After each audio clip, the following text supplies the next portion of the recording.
అన్నిటి యందు ఎల్లప్పుడూ మీలో మీరు సర్వసమృద్ధి గలవారై. దేనికి స్తోత్రం. క్రీస్తు యేసునందు పరిశుద్ధపరచబడి పరిశుద్ధులుగా ఉంటకు పిలువబడిన కొరింథీ సంఘానికి అపోస్తలుడైన పౌలు ఈ మాటలు రాస్తున్నాడు. దేనికి స్తోత్రం. ఈ పత్రికలో ఒక భాగం. అన్నిటి యందు ఎల్లప్పుడూ విశ్వాసం మీలో మీరు సర్వసమృద్ధి గలవారై ఉండాలంటున్నాడు. చూడండి, దేనికి స్తోత్రం. ఏం కలిగి ఉండాలట? సర్వసమృద్ధి. అందరు చెప్పండి, సర్వసమృద్ధి. దేవుడు తన స్వరూపంలో తన పోలికలో నరుని స్త్రీగా పురుషుగా సృజించాడు. వారు సర్వసమృద్ధిలో ఉండినట్లుగా సృజించాడు. దేనికి స్తోత్రం. ఆకాశం అందరి సమస్తమును, భూమి అందరి సమస్తమును, సముద్రమును అందరి సమస్తాన్ని సృష్టించి తన పోలిక స్వరూపం నరుడికి స్త్రీగా పురుషుగా సృజించాడు. దేవుడు నరుడిని సృజిద్దాం అనుకున్నప్పుడు సృజించబడబోయే నరుడికి ఏం కావాలో ముందుగా సృజించాడు. మొదటి దినమున వెలుగును సృజించాడు, రెండవ దినమున ఆకాశం సృజించాడు, మూడవ దినమున భూమిని అందరి సమస్తాన్ని సృజించాడు, నాలుగవ దినమున సూర్యచంద్ర నక్షత్రాలు సృజించాడు, ఐదవ దినమున జలచరములను సముద్రంలో సృజించాడు, ఆరవ దినమున భూమిలో నుండి జంతువులను, పశువులను, పక్షులను, ప్రాకటి పురుగులను సృజించాడు. దేనికి స్తోత్రం. ఆరవ దినం అంతములో తన స్వరూపములో తన పోలికలు నరుని స్త్రీగా పురుషుడిగా సృజించి వారు ఆశీర్వదించారు. దేనికి స్తోత్రం. దేవుడు కలగజేసిన 6 దినాల సృష్టి తాను సృజించబోయే నరుని మదిలో పెట్టుకొని, మనసులో పెట్టుకొని అతనికి ఏమేమి కావాలో ముందుగా సృజించి తర్వాత అతను సృజించాడు. దేనికి స్తోత్రం. హల్లెలూయా. చూడండి, దేవుడు యెహోవా ఆదాములో మనందరిని చూశాడు. ఏం చేశాడు? ఆదాముతో పాటు మన అందరినీ కూడా ఏం చేశాడు తెలుసా? మనకు కావాల్సింది ముందుగా సృజించాడు. ఆయన చేసిన సృష్టిలో ఆదాము తమ జీవితకాలను అనుభవించడానికి ఒక భాగం ఉంది. హవ్వ తన జీవిత భాగాలు అనుభవించడానికి ఒక భాగం ఉంది. ఆదాము అనే మొదటి మనుషుల మూలంగా కలిగిన సమస్త జాతి మనుషులు కూడా వీళ్ళను కూడా ఉద్దేశించి దేవుడు ఈ సృష్టి చేశాడు. దేనికి స్తోత్రం. ఏ ఆదాము వాళ్ళను ఉద్దేశించి వారికి అవసరమైన సృష్టిని వారు సృష్టించకమనిపై ముందుగా చేశాడు. ఆదాము ద్వారా కలిగిన మానవ జాతిని వారు కలగజేయబడకమనిపై వారికి కావలసిన దాన్ని ముందుగా కలగజేశాడు. దేనికి స్తోత్రం. కాబట్టి ఆదాము కావాల్సింది ముందుగా క్రియేట్ చేయబడింది. ఈ విధానం బైబిల్లో మనం చాలా చోట్ల కనబడతాం. దేనికి స్తోత్రం. దేవుడు ఇయ్యబోయే అబ్రహాము సంతానం ఇజ్రాయేల్ జనాంగానికి వాగ్దాన దేశం ఈ జనం కలక్కమునిపై ఉన్నది. ఈ జనము సృష్టించబడక మునిపే పాలు తేళ్లు ప్రవహించే దేశముగా ఇజ్రాయేల్ దేశం ఉన్నది. ఇజ్రాయేల్గా ఈ జనము ఉద్భవించక మునిపే, ఇజ్రాయేల్గా ఈ జనము యొక్క ఆరంభానికి మునిపే సమృద్ధిని కలిగిన పాలు తేలు ప్రవహించే దేశం ముందుగా ఉన్నది. మనలో ప్రతి ఒక్కరు కూడా దేవుని చేత కలగజేయక మునిపే నీకు కావలసినంతా సృజించబడ్డది. అయితే దేవుడు సృజించబోయే మనుషుడు ఎటువంటి వాడు? అతని కుమారుడుగా ఉండేవాడు, తన పోలిక స్వరూపంలో ఉండేవాడు. దేవుడు పరిశుద్ధుడా, అదే స్వరూపంలో పరిశుద్ధంగా ఉండబోయే మనుషుడు సృజించబోతున్నాడు. దేవుడు నీతిమంతుడా, నీతిమంతుడుగా ఉండబోయే మనుషుడు సృజించబోతున్నాడు. దేవుడు యథార్థవంతుడా, యథార్థ హృదయంతో జీవించబోయే వ్యక్తిని సృజించకపోతే అతనికి కావాల్సింది ముందుగా సృజించాడు. చూడండి, దేవుడు ప్రేమ స్వరూప, ప్రేమ గలవాన్ని సృజించడానికి మునుపు సృజించబోయాడు. దేవుడు నరుని తన కుమారుడిగా సృజించాడు. లూకాసు వార్త 3వ అధ్యాయం చివరి మాట చూస్తే, ఆదాము దేవునికి కుమారుడు. దేవుడు రక్త మాంసముల మనుషుడికి సృజించినప్పటికీ శరీరాన్ని బట్టి మనుషుడే కానీ ఆత్మను బట్టి కుమారుడు. యేసుక్రీస్తు ప్రభు శరధారణ దినాలలో శిష్యులను ఒక మాట అడిగాడు మనిషి కుమారుడు గురించి. మనుషులు ఏమనుకుంటున్నారు, జనులు ఏమనుకుంటున్నారు? అయ్యా, నిన్ను ప్రవక్త అనుకుంటున్నారు, ప్రవక్తలు ఒకడు అనుకుంటున్నారు, ఇర్మియా అనుకుంటున్నారు, బాప్తిస్ము యోహాను అనుకుంటున్నారు, మరికొందరు ఏలియా అనుకుంటున్నారు అన్నారు. దేనికి స్తోత్రం. సరే, జనులు ఆ విధంగా మాట్లాడుకుంటున్నారు, కానీ మీరు నా శిష్యులు, నా యందు విశ్వాసం ఉంచి నన్ను వెంబడించే మీరు మనిషి కుమారుడని నన్ను గూర్చి మీరు ఏమనుకుంటున్నారు? అప్పుడు వారు ఆలోచనలో పడగా తీవ్రంగా ఆలోచించిన అపోస్తలుడైన పేతురుకి పరిశుద్ధాత్మ ఒక విషయం బయలుపరిచాడు. ఆకారమందు మనుషుడే రక్త మాంసములు బట్టి అంతరంగములైన సజీవుడకు దేవుని కుమారుడైన క్రీస్తు అని ఒక మాట చెప్పాలంటే దేవునికి స్తోత్రం. అంతరంగమైన ఆత్మను బట్టి సజీవుడకు దేవుని కుమారుడైన క్రీస్తు అని చెప్పుకొచ్చాడు. అప్పుడు యేసు ప్రభువు ఏమన్నాడు? సీమోను బర్యోనా, నువ్వు ధన్యుడు. రక్త మాంసములు అనగా నరులు అంటే అర్థం రక్త మాంసములు నీకు బయలుపరచలేదు, కానీ పరలోకమున నా తండ్రి నేను అంతరంగ పురుషుని బట్టి ఆత్మను బట్టి దేవుని కూడా క్రీస్తు అనే విషయం నీకు బయలుపరిచాడు. దేవునికి స్తోత్రం. శరీరాన్ని బట్టి యేసుక్రీస్తు ప్రభు మనుషుడు, ఆత్మను బట్టి యేసు ప్రభు దేవుడు. అది ఎంత సత్యమో! ఆదాము దేవుని చేత తన పోలిక స్వరూపం సృష్టించబడ్డప్పుడు ఆత్మను బట్టి దేవునికి కుమారుడు, శరీరాన్ని బట్టి నేల నుండి నిర్మించబడ్డ శరీరాన్ని బట్టి నరుడు. నరులందరూ ఇప్పుడున్నారు భూమి మీద.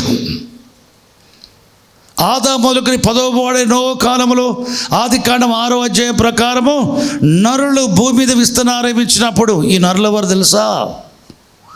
ఆత్మను బట్టి దేవుని పిల్లలు కాదు, కేవలం రక్త మాంసాలు కలిగిన శరీరాన్ని అనుసరించి మనుషుల్ని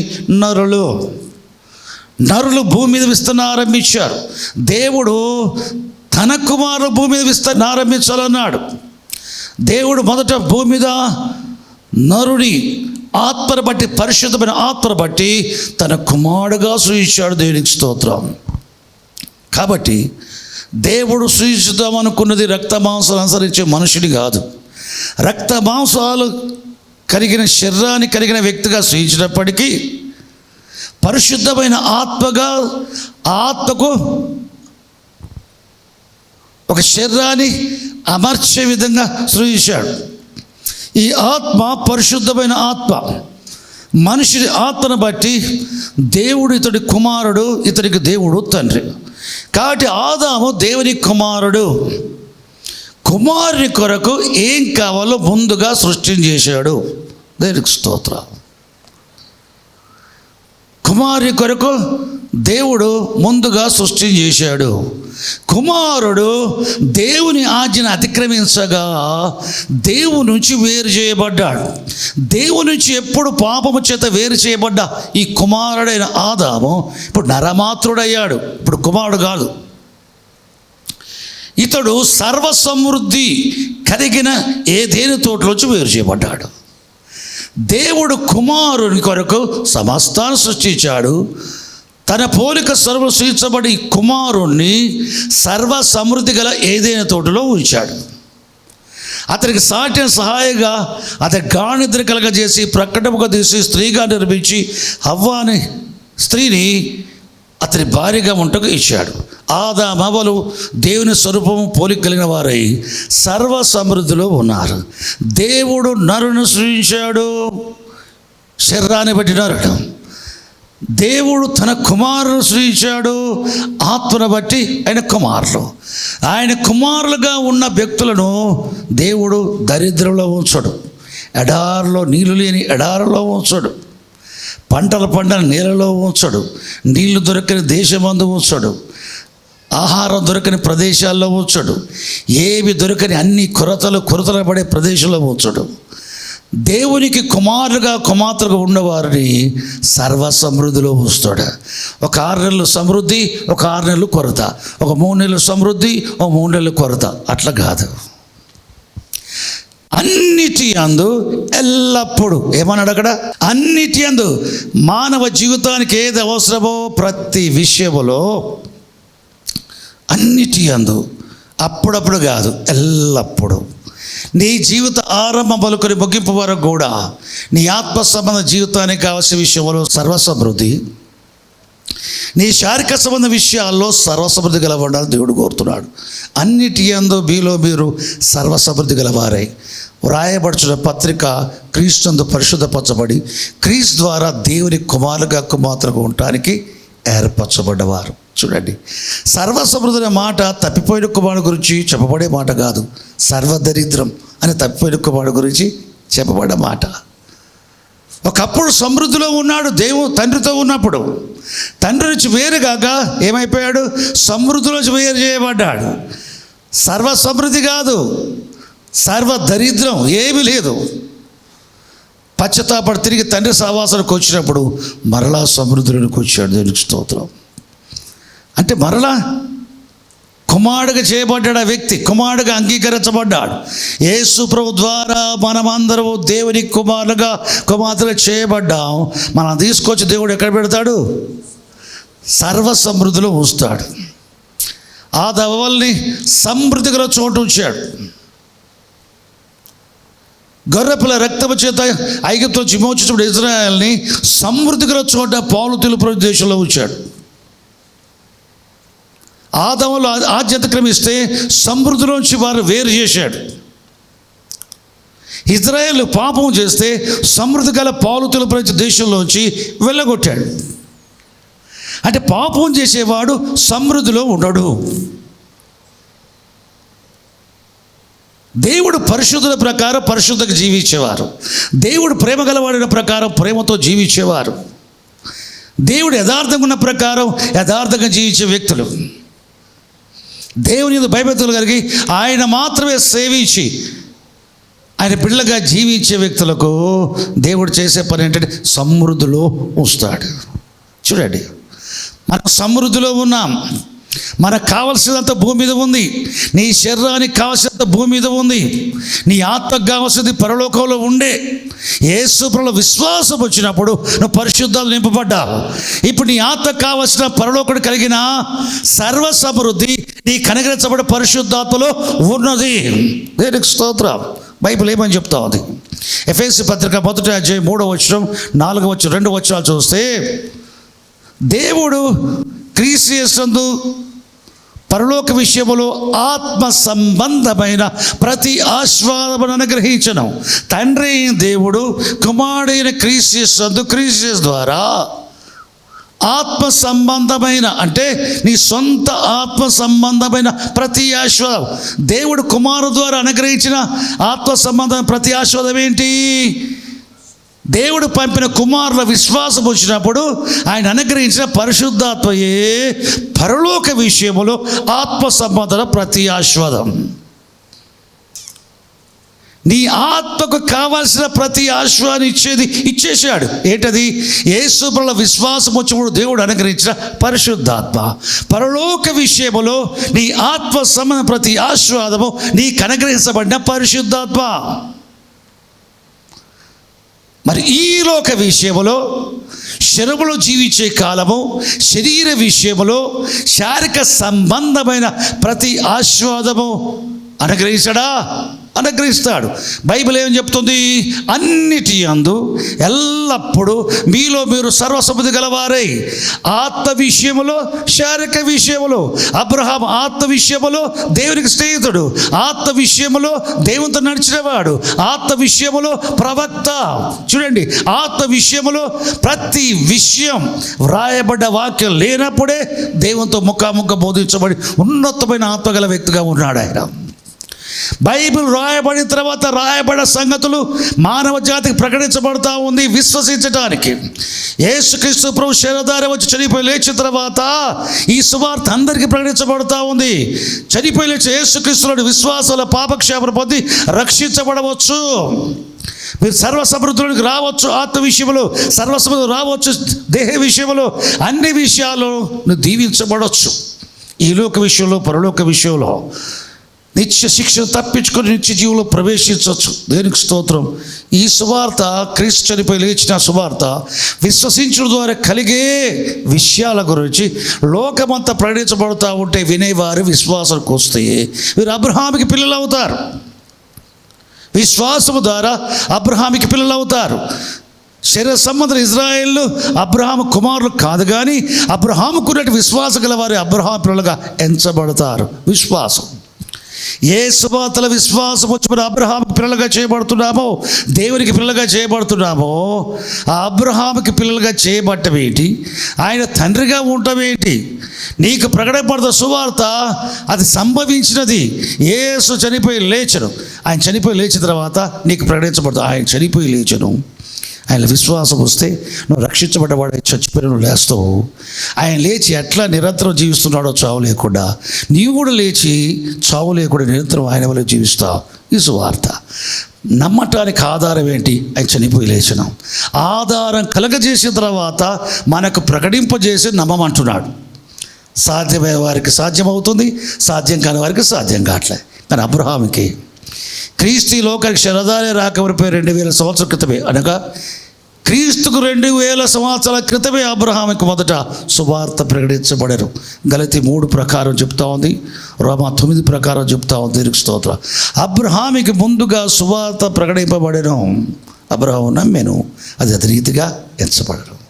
అబ్రహామా, నీ గర్భవాస పుట్టబోయే వారసుడు. ఇస్సాకు గురించి మాత్రమే కాదు.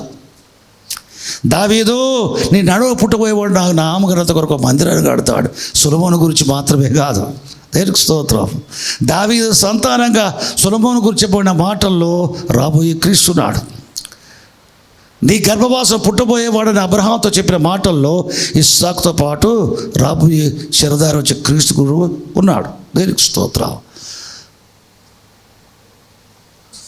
ఈ సువార్త శరదారి రాబోయే యేసు ప్రభు గురించి సువార్త అబ్రహాముకు మొదట ప్రకటించబడ్డప్పుడు అబ్రహాము నమ్మటానికి ఆధారం లేనప్పుడు నమ్మాడు. మనకు నమ్మటానికి ఆధారం ఏంటి? యేసు చనిపోయి లేచిన తర్వాత కాలంలో మనం ఉన్నాం. ఆయన నమ్మకటానికి ఆధారము లేనిదేంటి? అసలు క్రీస్తు లోకానికి రావటం అనేది జరగకమునిపే ఆయన వస్తాడు, చనిపోయి లేస్తాడు. ఆయన విశ్వాసం వచ్చేవారు ఎవరైనా సరే భూలోక వంశాలన్నీ కూడా ఆశ్రయించబడుతున్న విషయాన్ని ఆయన రాకమునిపై అబ్రహాము నమ్మాడు గనక విశ్వాసకు తండ్రిగా చేయబడ్డాడు. దేవునికి స్తోత్రం. అబ్రహాము విశ్వాస తండ్రిగా చేయబడ్డాడు. అబ్రహాము అన్నిటి యందు ఎల్లప్పుడూ సర్వసమృద్ధులు ఉన్నాడు. ఆయన ఆత్మ సంబంధ విషయాల్లో దేవునితో మంచి సహవాసం ఉంది. దేవుని స్నేహితుడు అనబడ్డాడు. ఎవరి స్నేహితులకైనా ఏమి దాచుకోకుండా చెప్పుకుంటారు. కాబట్టి దేవుడు ఏమి దాచుకోకుండా సమస్తాన్ని తెలియజేశాడు అబ్రహాంకి. బైబిల్లో ఉన్న విషయాలు రాయబడిన తర్వాత మనం బోధించబడుతూ నేర్చుకుంటున్నాము. కొందరు నమ్ముతున్నారు, కొందరు నమ్మటాలేదు. కానీ అబ్రహాము ఈ బైబిల్లో విషయాలు మనం ఏం నేర్చుకోవాలని చెప్పబడి రాయబడదు. బైబిల్ రాయబడక వరపే వ్యక్తిగతంగా దేవునితో బోధించబడి నమ్మాడు. మనం బోధించబడి నేర్చుకోవాల్సినవన్నీ కూడా ఆయన ఎప్పుడూ బోధించబడి నమ్మాడు. దేనికి స్తోత్రం. కాబట్టి ఏం చేయబడ్డాడు? ఆయన ఆత్మల వర్ధిల్లి దేవునితో నడిచే దేవుని స్నేహితుడు అయ్యాడు. దేవుడు యెహోవా చెప్తున్న అబీమెలెకు రాజుకు స్వప్నమందు కనబడి, నువ్వు చేర్చుకున్న స్త్రీ యొక్క భర్త అతని ప్రవక్త, అతను ప్రార్థన చేస్తూ బ్రతుకుతావు. దేవుడు అతన్ని ప్రవక్త అంటున్నాడు. దేవుడు నా స్నేహితుడు అబ్రహాము సంతానమా అని ఇజ్రాయేల్ అంటున్నాడు. దేవుడు అబ్రహాముని నా స్నేహితుడు అంటున్నాడు. దేవుడు అబ్రహాముని ప్రవక్త అంటున్నాడు. చూడండి, ఆత్మ విషయంలో దరిద్రత ఆయనకి లేదు. లవదికే సంఘం ఎట్లుంది? నేను ధనవంతుని చేసుకున్నాను, నాకు తక్కువ లేదు అని చెప్పుకుంటాడట. కానీ యేసు ప్రభు యోహాను ద్వారా ఏం రాయించాడు తెలుసా? నువ్వు దరిద్రుడవు, నువ్వు దౌర్భాగ్యుడవు, నువ్వు దిగంబరుడవు, నువ్వు దిక్కుమాలోనివి. తిట్టినట్టే ఉంది కదా. దిక్కుమాలోడట, దరిద్రుడట, దౌర్భాగ్యుడట, ధనవంతుడు అంటున్నాడు. ఏ విషయంలో అంటున్నాడు? దేవునికి స్తోత్రం. ఆత్మ సంబంధ విషయాలలో ఈ లవోదికేయ సంఘం దరిద్రపు సంఘం. ఒక్కడికి ప్రార్థన రాదు, ఒక్కడు పరిశుభ్రం పోతాడు, ఒక్కడు సిగరెట్ వదిలిపెట్టాడు, ఒక్కడు సినిమా వదిలిపెట్టాడు, ఒక్కడు త్రాగుడు వదిలిపెట్టాడు. మళ్ళీ క్రైస్తవులు అంటారు, గుడికి వస్తారు, భజన చేస్తారు, సీనియర్ అంటారు, మాది 2వ తరం అంటారు, మా పితరులు కష్టపడ్డారు అంటారు. పరిశుద్ధ జీవితం లేదు, ప్రార్థన జీవితం లేదు, శరీర సహవాసం లేదు, భయభక్తులు లేవు, కుటుంబ ప్రార్థనలు లేవు, దేవుడికి ఇచ్చటం లేదు, క్రైస్తవులు అంటారు. మళ్ళీ పైగా ధనవంతుడు అంటాడు, దరిద్రుడు అంటాడు ప్రభు. చూడండి, నువ్వు దరిద్రం అంటావు. సర్వసమృద్ధులు లేడు. అబ్రహాం ఆత్మసంబంధ విషయాలలో ఎల్లప్పుడూ సర్వసమృద్ధిలో ఉన్నాడు. అన్నిటి యందు ఆత్మసంబంధ విషయాలు. రెండవది శారీరక విషయాల్లో నా యజమాని అబ్రహామును దేవుడు యెహోవా బహుగా ఆశీర్వదించను. ఆ కాలమందు ఆశీర్వదించబడ్డవాడికి ఉండేది ఏంటి? భౌతిక విషయాల్లో ఆస్తి. ఏంటది? గొడ్ల ఆస్తియు, గొర్రెల ఆస్తియు, ఒంట్ల ఆస్తియు, బంగారములు, వెండి, పనికత్తలు, పనివారు, కావాల్సినంత ఇచ్చాడు. పొర్లిపారి అరబం. అబ్రహాం దగ్గర పనివారి పనికత్తలు ఒక రాజ్యంలాగా ఉన్నారు. దేవునికి స్తోత్రం. పశువులు, మందలు, ఒంటెలు, ఆడుగాడిదలు, మొగ్గాడిదలు, వెండి బంగారములు, సమృద్ధుడు, బహుధనవంతుడు అబ్రహాం. ఈ భూమిని జీవించే కాలంలో కావాల్సింది కూడా సర్వసమృద్ధి ఉంది. దేవుడు అబ్రహాముని ఆత్మసంబంధ విషయాల్లో సమృద్ధిలో ఉంచాడు. శారీరక విషయాల్లో, ఈ లోక విషయంలో ఆశ్రయించబడే విషయంగా ఆయన ఏం చేశాడు? సమృద్ధిలో ఉంచాడు. దేవునికి స్తోత్రం. యేసు ప్రభువులో విశ్వాసం ఉంచి రక్షించబడ్డ బిడ్డలను తీసుకొచ్చి ఏం చేస్తాడు తెలుసా? దేవుడు ఆత్మ సంబంధ విషయాలలో మనం సర్వసమృద్ధి ఉన్నట్టుగా ఉంచుతాడు. అబ్రహామును పోలి. రెండవది, ఈ లోక విషయంలో తక్కువ లేకుండా శారీరక సంబంధమైన జీవితం గడుపుకోవటానికి నీవు నీ కుటుంబం సర్వసమృద్ధిలో కూర్చోబెడతాడు. దేవుడు ఎక్కడ వస్తాడు? నిన్ను సర్వసమృద్ధిలో. దేవునికి విధేయత చూపిన అబ్రహాముని ఆత్మ సంబంధ విషయాల్లో సర్వసమృద్ధిలో కూర్చోబెట్టాడు. అది పరలోక విషయం. ఈ లోక విషయంలో కూడా శారీరకంగా సుఖంగా అనుభవించడానికి ఏం చేశాడు తెలుసా? సర్వసమృద్ధిలో కూర్చోబెట్టాడు. కాబట్టి ఆయన తరములో అన్ని జనుల మధ్య ఎట్లా కనబడుతున్నాడు? మా మధ్యలో నీవు మహారాజు అయి ఉన్నావయ్యా. ఈ లోక విషయంలో శరీరానికి సంబంధించిన విషయాలు కూడా దరిద్రమే. కారణం ఆత్మ సంబంధ విషయాల్లో దరిద్రులు గనక శారీరకంగా సుఖంగా బ్రతకటానికి, సౌఖ్యంగా ఆరోగ్యంగా బ్రతకటానికి మనం సమృద్ధులకు రాలేకపోతున్నాం. ఎప్పుడు ఆత్మ సంబంధ విషయాల్లో సమృద్ధి నుంచి వేరు చేయబడ్డాడో ఆదామవలు, భౌతిక విషయాలు కూడా వేరు చేయబడ్డారు.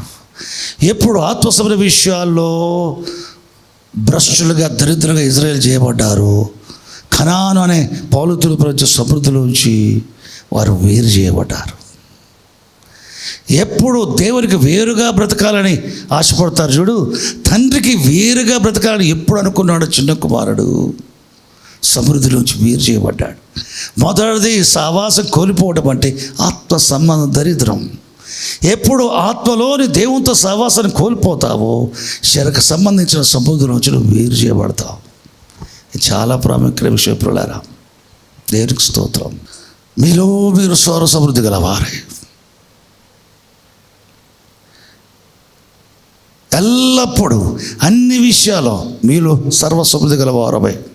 కాబట్టి యేసుక్రీస్తు ప్రభు గూర్చి పౌలు చెప్తున్న మాట, మన ప్రభు అయిన యేసుక్రీస్తు కృపను మీరు ఎరుగుదురు కదా, మీకు తెలుసు కదా. ఆయన ధనవంతుడయ్యుండి ఆయన దారిద్రము చేత మనల్ని ధనికులుగా చేయవలని ఆయన మన నిమిత్తము సిలువలో దరిద్రుడాయను. సిలువలో దరిద్రుడాయను. వెంట్రుకలు వేసేవారికి ఇచ్చాడు, చెంపలు కొట్టేవారికి ఇచ్చాడు, తల రెల్లుతో కొట్టడానికి ఇచ్చాడు, ముళ్ళకిడ పెట్టేవాంతో ఇచ్చాడు, వీపు కూడా ఇచ్చాడు పొలం దున్నట్టుగా దున్నుకోవటానికి సైనికులకి, కాలు చేతులు ఇచ్చాడు మేకులు కొట్టుకోవటానికి, ప్రక్క కూడా ఇచ్చాడు బల్లంతో పొడవటానికి. ఆయన దేహాన్ని ఏం చేశాడు తెలుసా? విరుచుకోవడానికి ఇచ్చేసాడు అంతే. తన రక్తాన్ని ధారపోసాడు అంతే. తన తల్లిని యోహానికి ఇచ్చాడు అంతే. తన వస్త్రాల్ని సైనికులకు ఇచ్చాడు అంతే. తన ఆత్మను తండ్రికి ఇచ్చాడు అంతే. ఆయనకేముంది? ఏమి లేదా. సిలువలో ఏమీ లేనివాడుగా యేసు ప్రభు చేయబడ్డాడు. ఏమి లేకుండా పోవడం అంటే దరిద్రం. ఆయన దారిద్రము చేత, ఆయన సహజంగా ధనవంతుడు, ఆయన దరిద్రుడిగా చేయబడ్డది సిలువలో. అంటే ఏమీ లేనివాడిగా చేయబడ్డది సిలువలో. ఆ ఏమీ లేనివాడిగా చేయబడదానికి ఉన్న సామర్థ్యం ఎంత అంటే దరిద్రులమైన మనల్ని ధనికులుగా చేసేంత సామర్థ్యం ఉంది.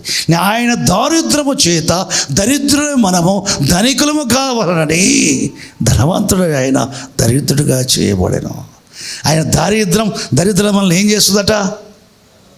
ఆయన దరిద్రమైన ధనికులుగా చేస్తే ఆయన సమృద్ధి మనల్ని ఇంకేం చేసి పెట్టింది? అబ్బా, ఏం చేసి పెట్టిద్దా? మంచి వచనం సామెతల గ్రంథంలో 10వ అధ్యాయం 22వ వచనం. యెహోవా ఆశీర్వాదము ఐశ్వర్యం ఇచ్చును. ఆయన ఆశీర్వదిస్తే నువ్వు గొప్పోడు అయిపోతావట. ఇది ఈ ఆశీర్వాదం, నువ్వు గొప్పవాడగుటకు అవసరమైన ఆశీర్వాదము నరులు కష్టపడి పనిచేయటం వల్ల ఆశీర్వాదం. చాలామంది చెప్తారు కదా, కష్టపడి పనిచేసి చెమటోడ్చి పైకి రావాలా.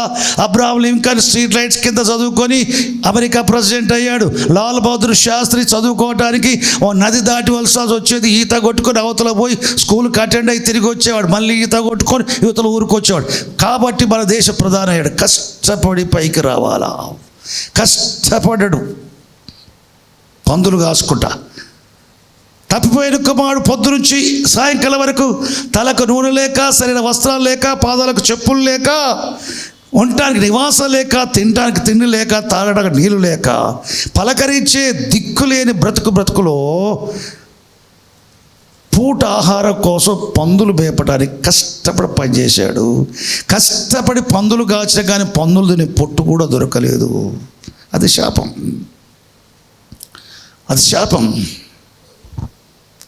దేవుడు తప్పిన కుమారుడు మొట్టమొదటి తన తండ్రికి సమృద్ధిలో ఉన్న 2 కుమారులు సమృద్ధిలో ఉన్నారు. వాళ్ళకి కావలసింది ముందే ఉంది. వారు పుట్టింపబడిన తర్వాత వారికి కావాల్సింది రాలేదు. వారు పుట్టక మునిపే తండ్రి ఇంట కావాల్సి ఉంది. నీవు ఈ భూమి మీద ఉండి పరలోక పోక మునిపే నీకు పరలోకాల నివాస స్థలాలు ఉన్నాయి. తండ్రి యొద్ద అనేక నివాసములు కలవు. నేను తిరిగి వస్తా, నేను తీసుకెళ్తా మిమ్మల్ని, నేను కలిసి ఉండున్నట్లుగా నివాస స్థలాలు ఉన్నాయి. ఒక లేకపోతే చెప్పుదును, మీకు స్థలం సిద్ధపరచ వెళుతున్నాను. తండ్రి ఇంట నివాసాలు ఆల్రెడీ ఉన్నాయి. ఆ నివాసాలలో నీ నివాసం ఏదో ఆ స్థలాన్ని సిద్ధపరచడానికి వెళ్తున్నాను. నీకు కావాల్సింది పరలోకం పోయినాక అది ముందే ప్రిపేర్ చేశాడు. అబ్రహాముకు కావాల్సింది ముందుగా ప్రిపేర్ చేశాడు. ఏంటది? దేవుడు దేనికి శిల్పి నిర్మాణకుడు ఉన్నాడో ఆ పునాదిగల పట్ట కోసం అబ్రహాం ఎదురు చూచాడు, చేశాడు. ఈ పాత భూమి పాత ఆకాశం పోయిన తర్వాత నువ్వు ఉండబోయే కొత్త భూమి కొత్త ఆకాశం సృజించడం కాదు, సృజించబడింది. కొత్త భూమి కొత్త ఆకాశం ఉంది. దేవుడు సృజించాడు. నీ నిత్యత్వం అక్కడ, దాంట్లో నీతి నివసించును. యేసు రాకడలో మహిమలో మార్చుకున్న తర్వాత, అంచె తీర్పు అయిపోయిన తర్వాత, పాత భూమి పాత ఆకాశం కొట్టివేయబడిన తర్వాత క్రొత్త భూమి క్రొత్త ఆకాశం ఉంటుంది. పరలోకుడు దిగి వచ్చే నువ్వు త్రేషే పట్ట భూమిపై దిగి వస్తుంది. అది మన పరలోకం. అది తర్వాత క్రియేట్ చేస్తాడా, ముందుగా క్రియేట్ చేసి పెట్టాడా? హల్లెలూయా. నేను ఏమని చెప్తా తెలుసా? యేసు ప్రభుడు రక్షకుడుగా అంగీకరించి ఆయన బిడ్డగా చేయబడి నీవు నీ ఆత్మసంబంధ విషయాల్లో సమృద్ధిలో ఉంచాడు. ఈ లోక విషయంలో కూడా శారీరకంగా సుఖంగా నెమ్మదిగా బ్రతకడానికి సమృద్ధిలో ఉంచాడు. నీ భాగం భూమి మీద ఉంది. నీకంటే ముందుగా సృజించబడ్డది ఆదాము కొరకు ముందుగా సృజించినట్టుగా ఆదాములు వాళ్ళందరూ సృజించినప్పుడు ఆయన తొట్టిల్లినప్పుడు మనం తొట్టిల్లాం. మన ప్రభుని అంగీకరించాం. మనం క్రియేట్ చేయక మునుకుపే మనకు కావాల్సి క్రియేట్ చేశాడు. నీ భాగం ఇక్కడ ఉంది, నీ భార్య భాగం ఇక్కడ ఉంది, నీ భర్త భాగం ఇక్కడ ఉంది, నీ పిల్లల భాగం ఇక్కడ ఉంది. పరలోకములు కూడా నీ భాగము నీకుంది. ఈ లోకలు కూడా నీ భాగము నీకుంది. ఆత్మ విషయాల్లో నీ భాగం ఉంది, శారీరక విషయాల్లో నీ భాగం ఉంది, ఆర్థిక విషయాల్లో భాగం ఉంది, మెటీరియల్ విషయంలో భాగం ఉంది, భూమి విషయంలో నీ భాగం ఉంది. భూమి నరులకు ఇచ్చాడు, మొత్తం ఒకరికి ఇయ్యలే, నీ భాగం ఉంది. 10 ఎకరాల 5 ఎకరాల ఒక ప్లాట భాగం ఉంది. పరిశుద్ధాత్మ అంతగా నీకు వల్ల ఆత్మలో పాలిచ్చాడు, భాగం ఉంది. ప్రతి విషయంలో భూమి మీద జీవించే కాలంలో శారీరక సంబంధ విషయాల్లో సమృద్ధిని అనుభవించడానికి నీ భాగం ఉంది, పొర్లి పారాతగా ఉంది. నువ్వు దేవునితో నడుస్తే ఇవన్నీ అనుభవంలోకి వస్తాయి. దేవునికి స్తోత్రం. ఆత్మ సంబంధ విషయంలో భాగం ఉంది కాబట్టి ఇదంతా ఎట్లిచ్చాడు దేవుడు? కృప చేత. ఎట్లిచ్చాడు? ఎఫెసీ పత్రిక 1:3 చదివాం. పరలోక విషయంలో ఆత్మ సంబంధ ప్రతి ఆశీర్వాదాన్ని దేవుడు క్రీస్తు అనుగ్రహించాడు. ఆయన తన ప్రియుని అంటే దేవుడు తను ప్రేమించే కుమారుడు యేసు ప్రభువునందు మనకు ఉచితముగా అనుగ్రహించిన కృపా మహిమ. దేవుడు యేసుక్రీస్తు రక్తంలో పాపాలు తీసివేసి మనకు ఉచితముగా అనుగ్రహించిన కృపా మహిమ. బైబిల్ ఏం చెప్తుంది? రోమా 3:23 అందరూ పాపము చేసి దేవుడు అనుగ్రహించే మహిమను పొందలేకపోతున్నారు. దేవుడు మనకు మహిమనిద్దాం అనుకుంటున్నాడు. అడ్డంగా మనకు ఆటంకంగా ఏముందంటే మన పాపము. కాబట్టి పాపాన్ని బట్టి దేవుడిచ్చే మహిమను పొందలేకపోతున్నాము. కాబట్టి పాపాలు తీసివేసి మహిమనిద్దాం అనుకుంటున్నాడు. పాపాలు తీసివేయడానికి యేసుక్రీస్తు రక్తాన్ని దేవుడు అనుగ్రహించాడు. యేసు ప్రభువును అనుగ్రహించాడు. పాపాలు తీసివేయడానికే దేవుని కుమారుడు ప్రత్యక్షమయ్యాడు.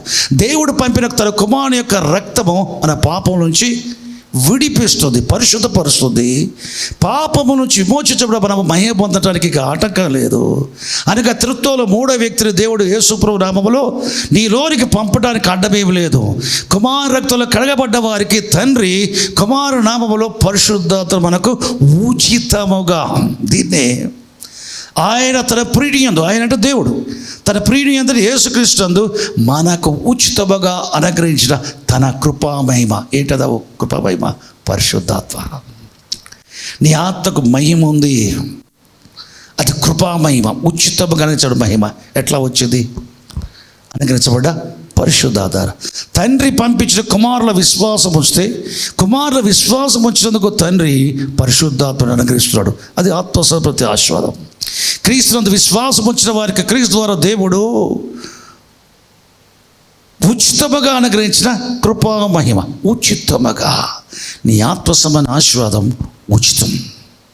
నీ ఆత్మసంబంధ ఆశీర్వాదం ఉచితం. నీ కనకరించబడ నీ ఆత్మకు మహిమ ఉచితం. ఆత్మ సంబంధ ప్రతిదీ ఉచితం. ఎంత సత్యమో! ఆత్మరక్షణ పొందటం మానవరికి అసాధ్యం. నీ విమోచ క్రయ దినమో తీరక ఎప్పుడట్లుండవలసిందే. కీర్తనకారుడు అన్నాడు. కాబట్టి దేవుడు ఏం చేశాడు? మానవుడు పవిత్రపరచబట్టు విమోచించబట్టు అసాధ్యం. కాబట్టి వాడికి అసాధ్యమైంది నాకు సాధ్యం. నా కుమారుని పంపుతారు. ఆయన రక్తం ఇచ్చటం వల్ల, చనిపోయి లేవటం వల్ల, ఆయన విశ్వాసం ఉంచేవారు ఆయన రక్తం ద్వారా ఉచితమైన విధానం. ఉచితముగా రక్తము చేత నీతి మాకు తీర్చబట్టం. రోమా 3:24 నమ్మువారు కృపచేతనే ఉచితముగా నీతిమంతుగా తీర్చబడుతున్నారు. ఉచితముగా. యేసు ప్రభు బలి అర్పణ డబ్బులు ఇచ్చేందుకు కాదు, నువ్వు ఏదో కానుకలు ఇచ్చేందుకు కాదు, దశభాగాలు ఇచ్చేందుకు కాదు, ఉచితముగా. ఆయన మట్టుకు ఆయనే నిన్ను ప్రేమించి తన ప్రాణం ద్వారా పోశాడు. ఆయన విశ్వాసం వస్తే ఆయన రక్తం చేత విమోచించబడ్డ ఉచితం. ఆయనలో విశ్వాసంలో దేవుడు తన పరిశుద్ధాత్మను కుమ్మరించాడు ఉచితం. కాబట్టి వరము అన్నాడు. రక్షణ వరం. పరిశుద్ధాత్మ వరం. పరిశుద్ధాత్మ వరం. వరం అనే ప్రతిదీ ఉచితం, ఉచితం, ఉచితం. ఆయన తన ప్రియునియందు ఉచితముగా మనకు కలిగించిన కృపా మహిమ పరిశుద్ధాత్మ అనుగ్రహించాడు. ఎప్పుడు పరిశుద్ధాత్మ అనుగ్రహించాడో కృపా మహిమ అనుగ్రహించాడు. నీ ఆత్మకు మహిమ వచ్చింది. యేసు రక్తం పాపాలు తీసివేయగా పరిశుద్ధాత్ముడు దేవుడు అనుగ్రహించే మహిమై ఉన్నాడు. పాపాలు తీసేసేది యేసు రక్తం, మహిమనిచ్చేది పరిశుద్ధాత్మ. ఇవంతా ఉచితం. పాపాలు తీసివేయటం ఉచితం, నీ ఆత్మకు మహిమనివ్వటం ఉచితం. దేవునికి స్తోత్రం. ఇప్పుడు నీలో నివసించే పరిశుద్ధాత్ముడు ఎవరు? ఆత్మ ప్రతి ఆశీర్వాదం. నీలో నివసించే పరిశుద్ధాత్ముడు ఎవరు? నీ కనగ్రహించబడిన మహిమ. మహిమ నీలో ఉన్న పరిశుద్ధాత్ముడు ఆయన ఇచ్చిన మహిమ ఎవరికి? నీ ఆత్మకి ఇచ్చాడు. నువ్వు అనుదినము దేవుని సేవిస్తూ ఉంటే నీ ఆత్మ మహిమ నుంచి ప్రభుగా ఆత్మ నీ కనగరించబడ్డ ఉచితంగా కనగరించబడ్డ పరిశుద్ధాత్మ నీ ఆత్మకు మహిమనిస్తాడు. ఈరోజు ఇచ్చేది, రేపు దేవుని సేవిస్తే రేపు ఇచ్చేది, ఎల్లుండి నువ్వు దేవుని సేవిస్తే ఎల్లుండి ఇచ్చేది. అనుదినము నువ్వు ప్రార్థనలో దేవుని కలుసుకుంటా ఉంటే నీలో ఉన్న పరిశుద్ధాత్మ దేవుడు నీ ఆత్మకు మహిమ నుంచి మహిమ, మహిమంబడి మహిమ నుంచి మహిమ అత్యధికమనిచ్చి పరిశుద్ధాత్మ పోలిక స్వరూపంలో నీ ఆత్మను మార్చేస్తాడు. నీ ఆత్మ ఒకప్పుడు పాపము చేయక మునుపు దేవునిలో పరిశుద్ధాత్మ ఉన్నది. తిరిగి నీకైనా పరిశుద్ధాత్మ ద్వారా నీ ఆత్మ పరిశుద్ధాత్మ పోలిక స్వరూపంలో మార్చబడుద్ది. పరిశుద్ధాత్ముడు ఎట్లా కృపా మహిమ అనబడ్డాడో నీ సొంత ఆత్మ కూడా మహిమే. దేవునికి స్తోత్రం. పరిశుద్ధాత్మ నీ ఆత్మ సహవాసం చేయటాలు ఒక రోజుకి ఒకే ఆత్మ అయిపోద్ది, ఏకాత్మ అయిపోద్ది. నీ ఆత్మ పరిశుద్ధాత్మ, పరిశుద్ధాత్మ ఎవరంటే నీ ఆత్మ ఏకాత్మ అయిపోద్ది. కాబట్టి పరిశుద్ధాత్మ దేవుని మనకు ఎందుకు అనుగ్రహించాడంటే మన ఆత్మలు పరిశుద్ధాత్మ వలె అయిపోవటానికి, పరిశుద్ధాత్మతో కలిసిపోవడానికి. దేవునికి స్తోత్రం. పురుషుడికి స్త్రీకి పెళ్లి చేస్తే వాళ్ళు ఇంటికి పోతారు, దేవునికి స్తోత్రం, కలిసి కాపురం చేస్తారు. ఇటువంటి భార్యాభర్తల గురించి దేవుడు చెప్పే వాక్యం చెప్పే పాట వారి ఏక శరీరం అని. అట్లనే పరిశుద్ధాత్మ మన ఆత్మ ఏకాత్మ అగుట దేవుని చిత్తం. మంచి దేవునికి స్తోత్రం. ఈ ఆత్మ సమ ప్రతి ఆశీర్వాదం ఉచితం. క్రీస్తునందు మనకు అనుగ్రహించబడిన ఆయన ఉచితముగా అనుగ్రహించిన కృపా మహిమ అది ఉచితమాట. అంటే నీ పరలోక విషయంలో నీకు అనుగ్రహించబడ్డ ఆత్మ ప్రతి ఆశీర్వాదము చూడండి అది ఉచితం అని బైబిల్ చెప్తుంది. ఆత్మ సంబంధమైనది ఉచితమైతే శారీరక విషయాలు మనకు అవసరం ఉచితం కాదా? శరీరానికి వస్త్రం కావాలా, ఉచితంగా ఇవ్వాలా దేవుడు. కుమారులం కుమార్తెలం భోజనం కావాలా, ఉచితంగా ఇవ్వాలంతే. కుమారులు కుమార్తెలకు ఎందుకు ఇవ్వాలి నీకు ఉచితంగా? నువ్వు నా తండ్రివి, నేను నీ కుమారుని. ఉచితముగా ఆత్మసమైన విషయాల్లో సర్వసమృద్ధికి వచ్చాం మనం. శారీరక విషయాల్లో కూడా మనము సుఖంగా బతకటానికి దేవుడు సమృద్ధిలోనే పెడతాడు. దేవునికి స్తోత్రం. ఆ దమవులకి అనుదినము దేవునితో సహవాసం ఉంది, ఆత్మ విషయాల్లో సమృద్ధిలో ఉన్నారు. వారికి కావాల్సినంత డబ్బులు ఇవ్వకుండా తినవచ్చు. ఎట్లా తినవచ్చు? నీ ఇష్టమైన పండు, సీతాఫలం తింటావా ఉచితం, మామిడి పండు తింటావా ఉచితం, యాపిల్ తింటావా ఉచితం, జామ్ తింటావా ఉచితం, మంచిది ఉచితం, ఏ తిన్నా ఉచితం. ఆత్మసమైన విషయాల్లో ఉచితమైనప్పుడు నువ్వు గ్రహించాలి, నీ ఫెయిత్ కొనసాగాలి, పెంపొందించుకోవాలి, నీ విశ్వాసం కాస్త ముందుకు పోవాలి. ఏ విధంగా? ఆత్మసమైన విషయాల్లో దేవుడు ఉచితంగా ఇచ్చినప్పుడు దానితో పోల్చడానికి వీల్లేని భౌతిక విషయాలు దేవుడు ఎందుకు ఉచితముగా అనుగ్రహించాడు?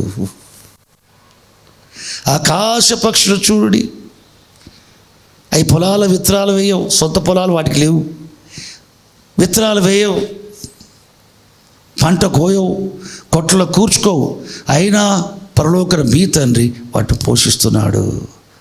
అల్ప విశ్వాసులారా, ఏమి తిద్దామా, ఏమి త్రాగుదామా, ఏమి ధరించుకోదా మిమ్మల్ని కూర్చి ఎందుకు చిత్తపడుతున్నారు? ఇవన్నీ మీకు అవసరమని పరలోకన మీ తండ్రికి తెలియను. ఆత్మ సమాన విషయాల్లో కష్టపడండి, ఇవన్నీ మీకు అనుగ్రహించబడ సమకూర్చబడరు. దేవునికి స్తోత్రం. ప్రార్థనలో దేవుని వెతకండి, ఆయన ముఖాన్ని వెతకండి, ఆయన సాహసం చేయండి, బైబిల్ చదవండి, లోతైన సత్యాలు గ్రహించడానికి సమయం ఇవ్వండి. గ్రహించే దాన్ని బట్టి దేవుని స్తుతించి అన్వయించుకోండి. పరలోక ఆనందమైపోవును, నీ ఆత్మకు బలము కలుగును, నీ ఆత్మ పోషించబడును, జీవానికి నీ ఆత్మ సమృద్ధి జీవులను పోవును. నీ ఆత్మ క్షయాది పొందటానికి ఇవన్నీ మనకు అవసరం కదా. ఉపవాసం సేవిస్తాం ఆత్మల బలపడటానికి. ఎవరైనా శారీరకంగా కండలు వేసడానికి ఉపవాసం ఉంటారా? బాగా దీన్ని ఎక్సర్సైజ్ చేస్తారు కదా. దేనికి? శారీరకంగా బాగుండడానికి మంచి తిండి తిని మంచి తాగుడు తాగి మంచిగా జిమ్కి పోతారు. ఎందుకు బాగుండాలి శారీరకంగా? కానీ ఉపవాసం ఉంటాడు శారీరకంగా బాగుంటారు కూడా ఏం చేస్తాడా? ఉపవాసం ఉండేవాడు ఎందుకు చేస్తాడు? ఆత్మలో వర్ధిల్లటానికి, ఆత్మ బలము కోసం వాడు ఉపవాసం ఉంటాడు. యేసుప్రభు పరిశుద్ధ బోధనకి 40 రోజులు ఉపవాసం ఉండి ఉపవాసం అయిపోయిన పిమ్మట ఆత్మ బలముతో గల్లెకి వెళ్ళాను. ఆయన ఎందుకున్నాడు ఉపవాసం? ఆత్మ బలం కోసం. కానీ స్త్రీలు కానీ పురుషులు కానీ ఉపవాసం ఉంటారు. ఎవరైనా సరే ఎక్కువ ఉపవాసం ఉండి ప్రభుని సేవించేవారు ఆత్మలో బలంగా ఉంటారు. మన సంఘములో ఉపవాసం ఉండే అలవాటు వాళ్ళు స్త్రీలు మాత్రమే మొదటి నుంచి. పురుషులు ఎందుకున్నారు? ఈ ఉపవాసం ఉండేటోళ్ళతోటే ఇంటికి పోయి వంటలు చేసుకొని తింటా అనుకున్నారు. వాళ్ళు వచ్చేవో మీకరికి ఇక్కడ ఉపవాసం ఉండాలా, ఇంటికి వచ్చేవో మీకు వండి పెట్టాలి. ఎక్కడ అన్యాయం అండి ఇది? అన్యాయం కాదు మీరు చెప్పండి సిస్టర్స్. కాబట్టి పరలోకం పోయినాక మీరు 3వ ఆకాశంలో ఉంటే వాళ్ళు 1వ ఆకాశంలో ఉంటారు. పరలోకం పోయిన తర్వాత మీరు 3వ ఆకాశంలో ఉంటారు. మీ భర్తలేమో 1వ ఆకాశం. ఏవో పరలోకం వచ్చి అతను సంతోషపడాలా? 1వ ఆకాశంలో భర్తలు ఉంటారు. 3వ ఆకాశంలో పెద్ద అత్యధిక వ్యయంలో ఎవరు ఉంటారు? భార్యలు ఉంటారు. వాళ్ళు మహిమ తగ్గించుకొని 1వ ఆకాశంకి రావాలా? వీళ్ళు మహిమను పెంచుకొని 3వ ఆకాశంకి పోవడానికి కుదరది. వీళ్ళు ఎక్కడ ఉండాలా? ఆ 1వ ఆకాశంలోనే ఉండాలి. ఇంత మహిమ అంతే. 3వ ఆకాశంలో 2వ ఆకాశంలో ఎక్కువ భయం ఉంటుంది.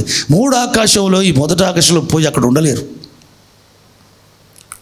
ప్రజలు మందిరాలకు రావచ్చు, అతి పరిశుద్ధులు పోలేరు. యాజకులు పరిశుద్ధులకు రావచ్చు, అతి పరిశుద్ధులు పోలేరు. సంవత్సరానికి ఒకసారి ప్రధాన యాజకుడు బట్టికి అతి పరిశుద్ధులు పోతాడు. కాబట్టి ప్రజల్లాగా మీ భర్తలు ఎక్కడ ఉంటారు? 1వ ఆకాశంలో ఉంటారు. పౌల్లాగా, పేతురులాగా, మోషే హోషో ఏలిలాగా వారు 3వ ఆకాశంలో పోయి భార్యలు ఉంటారు. వీళ్ళు ఒకవేళ నా భార్యను చూస్తాను పోవాలని ట్రై చేసారు అనుకో, కాదు అది. ఆడ మహిమ ఎక్కువ ఉంటుంది, మీరు తట్టుకోలేరు. ఒకవేళ వాళ్ళు చూసి మా కుమార్తెలు ఫస్ట్ లెవెల్ ఉన్నారట, మా భర్త మొదటి లెవెల్ ఉన్నారట, చూసి వస్తా అంటే వాళ్ళు మహిమను తగ్గించుకొని రావచ్చు. ఉన్నదాన్ని తగ్గించుకొని రావచ్చు, కానీ లేని దాన్ని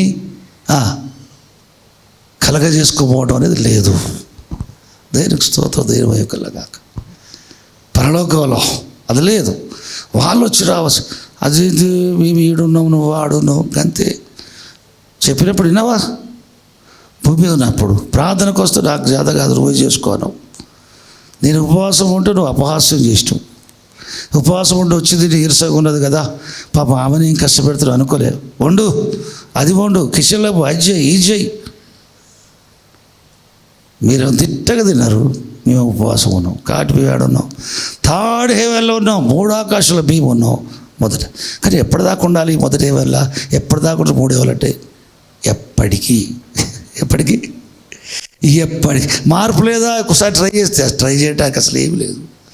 అట్లా ట్రై చేయడానికి బతుకున్నప్పుడే, చచ్చిపోయిన తర్వాత ఏమీ లేదు. ఒకవేళ ఒక దైవజనుడికి ఒక ప్రాంతం ఇచ్చి ఈ ప్రాంతం అంతా సేవ చేయాలని అనుకో, ఈ ప్రాంతంలో సగం మాత్రం సేవ చేసి చచ్చిపోయి పరలోకం పోయాడు అనుకో, పరలోకం పోతాడు. నువ్వు చేయవలసిన పనిలో నువ్వు సగమే చేసేవారు అనుకో, ప్రభు ఒక ఛాన్సీ ఆ సగం కూడా చేసుకొని వస్తా అంటే కుదరదు. ఆ సగం కూడా చేసుకొని వస్తా అంటే కుదరదు. బ్రతుకుండగా ఒకవేళ పరలోకం పోయినాం అనుకో, చూడటానికి నీకు ఇవ్వబడే పనిలో సగమైంది. అయినా నువ్వు చాలా కష్టపడ్డావు, నువ్వు పరలోకంలో ఉండంటే కూడా నీ మనసు ఒప్పదు. ప్రభువా ఆ సగం పూర్తి చేసుకొని వస్తా అంటే ఓకే అంటాడు దేవుడు. నీ ఆయుష్ అయిపోలే. ఆయుష్ అయిపోయిన తర్వాత పరలోకం పోయినావు అనుకో, నీవు చేసిన దాంట్లో నువ్వు సగమే చేసావు, సగం అంటే నాకు ఒక ఛాన్స్ ఈ ప్రభు అంటాడు. నో ఛాన్స్ లేదంతే. దేనికి స్తోత్రం. ఈ లోకంలో విడిచిపెట్టేటప్పుడు లోకంలో చేసుకున్న దాంట్లో నిత్యత్వంలో ఉంటుంది. ఆ నిత్యత్వంలో అనుగ్రహించబడ్డ దాంట్లో చేర్పులు మార్పులు ఉండవు, ఎల్లప్పుడూ అది ఉంటుంది. దేవునికి స్తోత్రం. సంఘములోనే పరలోకంలో వెనక కూర్చుంటారు, ముందు కూర్చున్న వాళ్ళు వెనక అవుతారు, అట్లా కూడా అవుతారు. దేవునికి స్తోత్రం. సాధు సుదర్శి గారు పరలోక దర్శన గురించి ఒక మాట చెప్పుకొచ్చాడు. ఆయన పరలోకంలో 2 చూశాడు. భూమి మీద ఉండగా ఒక సంఘం ఉంది ఒక గ్రామంలో. ఆ సంఘస్థుల్లో ఒకడు మిలిటరీ మ్యాన్ ఉన్నాడు, ఆర్మీలో ఉంటాడు. సంవత్సరానికి ఒకసారి వారికి హాలిడేస్ ఇస్తారు. భార్య పిల్లలు ఊళ్ళో ఉంటే సంవత్సరానికి ఒకసారి ఒక నెల హాలిడేస్లో ఇంటికి వస్తాడు. ఇంటికి వచ్చి భార్య పిల్లలతో ఆ నెల ఉంటాడు. ఆ నెల ఉన్న రోజులు కూడా ఆదివారం చర్చికి వెళ్ళే అలవాటు ఉంది. చర్చికి వచ్చి ఆ వెనక కూర్చుంటాడట. ఆ కిష్టన కూర్చున్నాడు చూడు వెనక, అక్కడ వెనక కూర్చుంటాడట. పాస్టర్ గారు వస్తే అందరు లేచి నిలబడతారు. లేచి ప్రసంగాలు చేస్తాడు. ఆయన మంచి ఆరాధనపడతాడు. అంతా బాగుంది. ఆయన వచ్చేట కూర్చుంటాడు. చర్చిలో ఉన్న అనేకులకు గుర్తింపు ఆయనకు లేదు. ఎప్పుడో సంవత్సరానికి ఒకసారి వచ్చిపోయేటోడు. కానీ తర్వాత ఏమైందనంటే పాస్టర్ చనిపోయాడు, పరలోకం పోయాడు. కొద్ది కాలానికి మిలిటరీ మ్యాన్ చచ్చిపోయాడు, పరలోకం పోయాడు. పాస్టర్ ఉన్న మహిమగల స్థలములోనికి మించి పైగా దేవదూతలు ఆ మిలిటరీ మ్యాన్ పట్టుకొని పోతున్నారట. అప్పుడు దూతలు అడిగంటే ఆగాడు అన్నాడట పాస్టర్.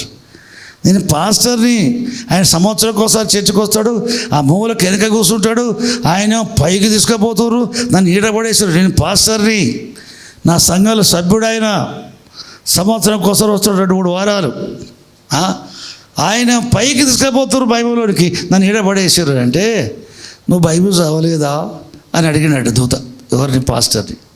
తన స్నేహితులకు ప్రాణం పెట్టేవాడు కంటే గొప్పవాడు ఎవడు లేడని. ఆర్మీలో ఉన్నప్పుడు యుద్ధం జరిగింది. యుద్ధంలో తన స్నేహితుని కాపాడే ప్రయత్నంలో ప్రాణం పోయింది. ఇలా గొప్పవాడు పరలోకం. ఇలా గొప్పవాడు. జీవితకాలం అంతా పుల్పిటి మీద ప్రసంగాలు చేసిన నేను అంతే. ప్రసంగాలే, అబ్రహారాజు ప్రసంగాలే కదా, ఉట్టి ప్రసంగాలు చేసి ప్రసంగాలే. దేవునికి స్తోత్ర. కాబట్టి ఎవరిని ఏమి మనము అంచనా వేయలేం. మన చర్చిలో కూడా వీరు కాస్త చాలా స్పిరిచువల్ అనుకున్నాడు అనుకుంటాడు. ఎవడు పట్టించుకో, స్త్రీ ముందు ఉంటుంది. మన జీవితాలు సమస్త దేవుడు ఆయన తెలుసు. ఎవరి జీవితాలను బట్టి, ప్రభువులో వారి జీవిత అనుభవాలను బట్టి, వారి క్రియాపరమైన జీవితాన్ని బట్టి, వారి కలిగిన దేవుని వంటి స్వాభావిక లక్షణాలను బట్టి, వారికి ఇవ్వబడ్డ పనులు చేయదాన్ని బట్టి నిత్యమైన ఫలం ఉంటుంది. నిత్యమైన ఫలం ఉంటుంది. దేవునికి స్తోత్రం. కాటి పర్వంత పిలవాలారా, యేసు క్రీస్తు ద్వారా దేవుని కుమార చేయబడ్డవారు ఆత్మసమైన విషయాల్లో సమృద్ధిలో ఉంచాడు. నీ భాగాన్ని అనుభవించాలి. సమృద్ధిలో ఉంచాడు. ఈ లోక విషయంలో సుఖముగా నెమ్మదిగా ప్రజలుతాం. సమృద్ధిలో ఉంచాడు. పౌలు చెప్పిన విషయంలో ఈ 2 కొరింథీ పత్రిక 9వ అధ్యాయంలో, ఆ అధ్యాయం మొత్తం మనం చదువుకుంటే బాగుంటుంది 10 వచనాల వరకు. ఇందాక చదవబడ్డ వాక్యానికి భాగానికి పై భాగంలో 2 విషయాలు చెప్పాడు. పిసినితనముగా ఇయ్యక ధారాళంగా ఇవ్వను, దేవుడు ఉత్సాహంగా ఇచ్చువారిని ప్రేమించును అన్నాడు. దేవుడు ఎవరిని ప్రేమించను? ఉత్సాహంగా ఇచ్చువారిని ప్రేమించును. దేవునికి ఎట్లా ఇవ్వాలి? పిసినితనముగా ఇవ్వకూడదు. ఎట్లా ఇవ్వకూడదు? పిసినితనముగా ఇవ్వకూడదు. ధారాళంగా ఇవ్వాలి. దేవునికి ఎవరు ధారాళంగా ఇవ్వగలరో అవసరమున్న వానికి కూడా ధారాళంగా ఇవ్వగలరు. దేవునికి స్తోత్రం. అక్కర గలవానికి, పరిశుద్ధులకు చేసే పరిచయలో ధారాళంగా ఇవ్వాలని పౌలు చెప్తున్నాడు. దేవునికి ధారాళంగా ఇచ్చేవారే మనుషుల విషయంలో కూడా ధారాళంగా ఇస్తారు. దేవునికి స్తోత్రం. ధారాళం అనే మాట సంఘములోని విశ్వాసకు ఎందుకు పౌలు చెప్తున్నాడు? మీరు ధారాళంగా ఇవ్వాలని చెప్తున్నాడు. ఉత్సాహంగా ఇవ్వాలి. మీరు ఉత్సాహంగా ఇస్తే దేవుడు ప్రేమిస్తాడని చెబితే ఏమంటాడు? మీలో మీరు సర్వసమృద్ధి గలవారై ప్రతి ఉత్తమైన కార్యము చేయుటకు సమస్త విధమైన కృప మీ ఎడల విస్తరింపజేయగలడు. అంటే నువ్వు గొప్ప కార్యాలు తలపెట్టడానికి, మహత్కార్యాలు తలపెట్టడానికి, అనేక ప్రయోజనకర కార్యాలు తలపెట్టడానికి, ఆత్మరక్షణ కార్యానికి తలపెట్టడానికి, అనేకులకు దీవెనకరంగా ఉండటానికి నువ్వు కార్యక్రమాలు తలపెట్టడంలో అందరికంటే ఎక్కువ తలపెట్టడానికి వీలైతే, అటువంటి కృప మీ పట్ల విస్తరింపజేయాలంటే నువ్వు సర్వసమృద్ధులకు రావాలా. ఏమీ ఆత్మ సంబంధంగా ఏమీ లేదు. ఏం చేస్తావు? ఆత్మ సంబంధ కార్యాలు ఆత్మ సమృద్ధిలో ఉండవు, చేయగలవు. భౌతికంగా ఏదైనా చేయాలి అక్కడ గల వారికి, నీకే ఏమి లేదు, చేయలేవు. కాబట్టి నువ్వేం చేయాలా? ఉత్తమైన కార్యాలు ఆత్మసమర విషయాలు చేయాలన్నా, ఉత్తమైన కార్యాలు దేహ విషయంలో చేయాలన్నా నువ్వేం చేయాలా? సర్వసమృద్ధులు రావాలి. సర్వసమృద్ధులకు ఎట్లా వస్తాడో ఒక విశ్వాసి ఎట్లా వస్తాడు? ప్రభుని అంగీకరించడం ద్వారా వస్తాడు. నీ అనుభవంలోకి ఎప్పుడు వస్తుంది? నువ్వు సర్వసమృద్ధులు ఎప్పుడు తెలుస్తుంది? ఎప్పుడు ప్రాక్టికల్గా వస్తుంటే కేవలం ఇచ్చట ద్వారానే వస్తుంది. ఎందుకు మన ధారాళంగా ఇయ్యాలా? నువ్వు రక్షించబడ్డ వ్యక్తి. పిస్తుతరముకి ఇచ్చే నీ పాత స్వభావం పోయింది. యేసుప్రభుని అంగీకరించడం వల్ల ధారాళంగా ఇచ్చే దేవుని స్వభావం నీకు వచ్చింది. కాబట్టి మన దేవుడు ఎటువంటి వాడు? మొదటి తిమోతి పత్రిక 6వ అధ్యాయం 7వ వచనం చూస్తే, మనం సుఖముగా అనుభవించకు సమస్తమును ధారాళముగా దయచేయు దేవుడు. ఇది దేవుని స్వభావం. దేవుడు ఎట్లా ఇస్తాడు? ధారాళంగా ఇస్తాడు. తన పిల్లలకు ధారాళంగా ఇచ్చును. యేసుప్రభుల విశ్వాసముతో రక్షించబడ్డ వారికి దేవుడు అనుగ్రహించే నూతన స్వాభావిక లక్షణాలలో ఒక లక్షణం ఇచ్చుట. ఇస్తావు. దేవుడు ఎలాగిస్తాడు? పిస్తనంగా ఇస్తాడా? నువ్వు పిస్తనంగా ఇస్తావు. మామూలుగా ఇస్తాడా? నువ్వు మామూలుగా ఇస్తావు. దేవుడు ధారాళంగా ఇచ్చేవాడా? ఆ స్వరూపములో ఆ పోలికలో నీకు నూతన స్వభావం సృష్టించబడ్డది, నువ్వు కూడా ధారాళంగా ఇస్తావు. రక్షించబడ్డ వారికి దేవుని స్వభావిక లక్షణం ఉంటుంది. దేవుడు ధారాళంగా ఇచ్చేవాడు, అదే స్వభావం నీకు సృష్టించాడు. నీకు కలిగి కొత్త స్వభావం ఏంటి? నువ్వు ధారాళంగా ఇస్తావు. బైబిల్ ఏం చెప్తుంది? తీతు పత్రిక 3వ అధ్యాయం 5వ వచనంలో, నీతిని అనుసరించిన క్రియల మూలం కాక ఆయన కనికరమ చొప్పున పునర్జన్మ సంబంధమైన స్నానం ద్వారాను పరిశుద్ధాత్మ నూతన స్వభావం కలగజేయటం వల్ల ఆయన మనల్ని రక్షించను. రక్షించబడ్డవాడు నీళ్ళలో మునిగిదాని రక్షణ కాదు. చాలామంది సాక్ష్యం చెప్తారు, నేను బాప్టిజం పొంది రక్షణ పుచ్చుకున్న, రక్షణ తీసుకునేది లేదు, పుచ్చుకునేది లేదు, ఇచ్చేది లేదు. రక్షణ పుచ్చుకునేది ఇచ్చేది కాదు, పొందేది. నువ్వు రక్షణ పొందావని గుర్తేంటి? 94లో బాగిరెడ్డి బావి దగ్గర నేను నా భార్య బాప్టిజం పొందినాం. 2000 సంవత్సరంలో ఇక్కడ బాప్టిజం పొందినాం. బాప్టిజం పొందడం కాదు, ఇక్కడ రక్షణ పొందిన గుర్తేటట పరిశుద్ధాత్మ నీకు నూతన స్వభావం కలగజేయటం వల్ల ఆయన మనల్ని రక్షించడు. యేసు రక్తం పాపాలు కడగగా, పాపను విడిపించగా, పరిశుద్ధాత్ముడు నీకు నూతన స్వభావం, దేవుని పోలికలో సృష్టించబడిన నవీన స్వభావం కలగజేయటం వల్ల నీ కలిగిన నూతన స్వభావాన్ని బట్టి ఏంటది? నువ్వు రక్షణ పొందావని గుర్తు. రక్షించబట్టమంటే నూతన స్వభావం కలగటం. ఎవరి స్వభావం ఇస్తాడు మనకి? దేవుని స్వభావం ఇస్తాడు. దేవుడు తన స్వభావం, క్రొత్త స్వభావం, తన స్వభావం, పాత స్వభావం, పాపం స్వభావం. మనకు కలిగే దేవుని ఆత్మల స్వభావం, క్రొత్త స్వభావం, అది దేవుని స్వభావం. దేవుని స్వభావం ఏంటి? ప్రేమిష్టం. దేవుని స్వభావం ఏంటి? క్షమించటం. దేవుని స్వభావం ఏంటి? మనలో దీర్ఘశాంత కలిగి ఉన్నట్టుగా మనం కూడా దీర్ఘశాంత కలిగి ఉంటాం. ఆయన మనం ప్రేమించినట్టుగా మనం ప్రేమించగలుగుతాం. ఆయన మనం క్షమించినట్టుగా మనం క్షమించగలుగుతాం. ఆయన మనం సహించినట్టుగా మనం సహించగలుగుతాం. ఆయన ఇచ్చినట్లుగా మనం ఇవ్వగలుగుతాం. ఆయన ధారాళంగా ఇస్తాడు, మనం ఇవ్వగలం. ఒక్క డబ్బుల గురించే చెప్తలేను. ప్రేమించటం, క్షమించటం, ఒకరిని సహించటం. ఒక నీళ్ళ తప్పిదం చేసేవాడు ఏం చేస్తావు? ఆయన క్షమించబోరాడు. దేవ స్వభావం లేదు. ఉన్నదాన్ని ధరించుకోవట్లే, ఉన్నదాన్ని ఉపయోగించుకోవట్లే. మళ్ళీ నీ పాత స్వభావం ఇష్టపడుతున్నావు ఐగుప్తులాగా. మళ్ళీ మేము తిరిగి ఐగుప్తు పోతాం అని అరణ్యంలో చదువుకుంటారు. పాత స్వభావం కాదు అది. దేవుని ఆత్మల్ని కలిగిన నూతన స్వభావం ప్రేమించుట, పరిశుద్ధ జీవించడానికి ఇష్టపడుట, క్షమించుట, సహించుట, వినయ మనసు కలిగి ఉండుట, ఉపకార బుద్ధి కలిగి ఉండుట, మేలు చేసే స్వాభావిక లక్షణం, ఇచ్చే స్వాభావిక లక్షణం, ధారాళంగా ఇచ్చే స్వాభావిక లక్షణం. 10వ భాగం అనేది కనీసం అనేది బరువు కాదు, తేలిక. ఎవరికి నూతన స్వభావం కలిగిద్దో వాళ్ళు ఖచ్చితంగా 10వ భాగం వేయగలరు. 10వ భాగం కొంతమంది ఫిక్స్ అయిపోతారు. వాళ్ళు విశ్వాసులే, మంచిదే. కొంత ఫిక్స్ గారు. దేవునితో సహవాసం ఎక్కువ చేయటం వల్ల ఆ దేవ స్వభావం నీలో ఎదుగుతూ ఉంటుంది. ఎదిగే కొద్ది పొర్లు పారుతూ ఉంటే ఏం చేస్తావు? వెదజల్లుతావు. ఏం చేస్తావు? వెదజల్లుతూ. కానీ 10వ భాగానికి అక్కడ మాత్రం పరిమితం కాకుండా కొందరు ఎట్లయితారంటే విశ్వాసులు వెదజల్లి వృద్ధి పొందువారు కలరు, తగిన దానికైనా తక్కువ ఇచ్చి దరిద్రానికి వచ్చేవారు కలరు. నువ్వు దేవునికి ఇవ్వాల్సిన దానికంటే తక్కువ ఇచ్చే వరకు నువ్వు పేదరికానికి వస్తావని బైబిల్ చెప్తుంది. ఏం పేదరికం? కృత్రిమకాల ఆత్మ సంబంధమైన దరిద్రం. నువ్వు దరిద్రవు, నువ్వు దిక్కుమాల వాడవు, నువ్వు దిగంబరివి, నువ్వు దిక్కులేనివి అని అంటాడు. పాత నిబంధన కాలపు దేవునికి ఇచ్చుట 10వ భాగం అనేది ఆజ్ఞను బట్టి, ధర్మశాస్త్ర ఆజ్ఞ. అది ఇస్తే ఆకాశం వాటి ఇప్పటి జలుగుబరుస్తాడు.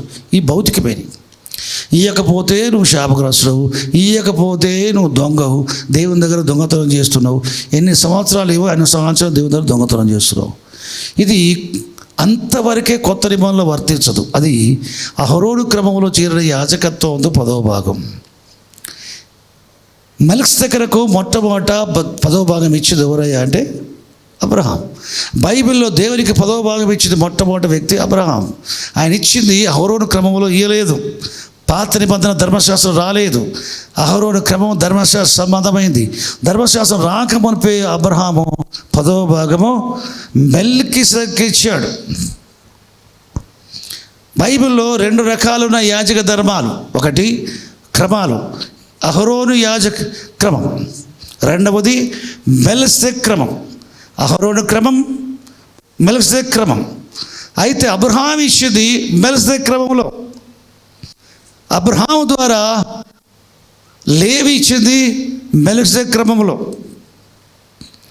కానీ లేవికి 11 గోత్రం వాళ్ళు 10వ భాగం ఇచ్చింది అహరోను క్రమంలో. క్రీస్తు సిలువపడి చనిపోయి లేచినప్పుడు అహరోను క్రమం కొట్టివేయబడింది. అహరోను క్రమం కొట్టివేయబడింది. 10వ భాగం పాత నిబంధనది కొట్టివేయబడింది. పండుగలు, అమావాస్య, విశ్రాధనము, సున్నతి ఇవన్నీ కొట్టివేయబడ్డప్పుడు అహరోను క్రమం కూడా కొట్టివేయబడేది. అహరోను క్రమం ఎప్పుడు కొట్టివేయబడిందో బలులు పోయినాయి, అన్ని రకాల బలులు పోయినాయి. అహరోను క్రమం ఎప్పుడు కొట్టివేయబడిందో యాజక ధర్మం మారిపోయింది, 10వ భాగాలు ఇచ్చిన పోయింది. ఇప్పుడు యేసుప్రభువులో విశ్వాసం ఉంచిన వాడు ఎవడయ్యా అంటే మెల్కిసెదెకు క్రమంలో చేరి యాజకుడి కిందకు వచ్చాడు. యేసుప్రభు అహరోను క్రమంలో వచ్చిన ప్రధాన యాజకుడు కాదు, వేరొక క్రమంలో వేరొక గోత్రం యేసుప్రభు వచ్చాడు. లేవి గోత్రంలో ఉన్న వారు యాజకత్వం చేశారు అహరోను క్రమంలో. ఇప్పుడు యూదా గోత్రం సంబంధించిన యేసుక్రీస్తు ప్రభు మెల్కిసెదెకు క్రమంలో వచ్చిన గొప్ప ప్రధాన యాజకుడు. ఇది మొదట 10వ భాగం ఇచ్చేది కలిగిన నూతన స్వభావాన్ని బట్టి, మనకు కలిగిన నూతన స్వభావాన్ని బట్టి. మెల్కిసెదెకు క్రమంలో చేరిన గొప్ప ప్రధాన యాజకుడు వచ్చి నీ కొరకు చనిపోయి లేచాడు. ఆయనలో విశ్వాసం ఉంచిన నీవు ఆయన రక్తంలో కడగబడగా ఆయన పరిశుద్ధాత్మ వల్ల నీకు నూతన స్వభావం కలగగా నువ్వు దేవునికి ఇస్తున్నావు 10వ భాగం. ఎట్లా? అహరోనికి ఇజ్రాయేల్ ఇచ్చినట్టు కాదు, లేవీలకు ఇజ్రాయేల్ ఇచ్చినట్టు కాదు, మెల్కిసెదెకుకు అబ్రహాం ఇచ్చినట్లుగా. మెల్కిసెదెకుకి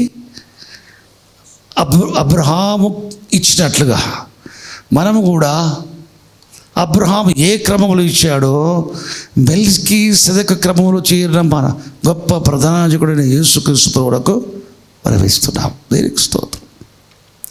ఇది ఆత్మ సంబంధమైంది మొదట, తర్వాత భౌతికమైంది. పాత నిబంధన కాల 10వ భాగం ఇవ్వటం వల్ల ఆకాశవాకులు పటజాతి వాళ్ళు భౌతికమైన ఎట్లా కుమరచబడతాయో అది రెండవది అయిపోయింది. మొదటిది ఏంటి? నీ కలిగిన నూతన స్వభావాన్ని బట్టి దేవునికి ఇవ్వాల్సింది ఇస్తున్నావు. దేవునికి ఇవ్వాల్సిన దాంట్లో తక్కువగా ఇస్తున్నావు అంటే నువ్వు లేమికి వస్తావని బైబిల్ చెప్తుంది. దరిద్రం ఎక్కడో పడింది దెబ్బ.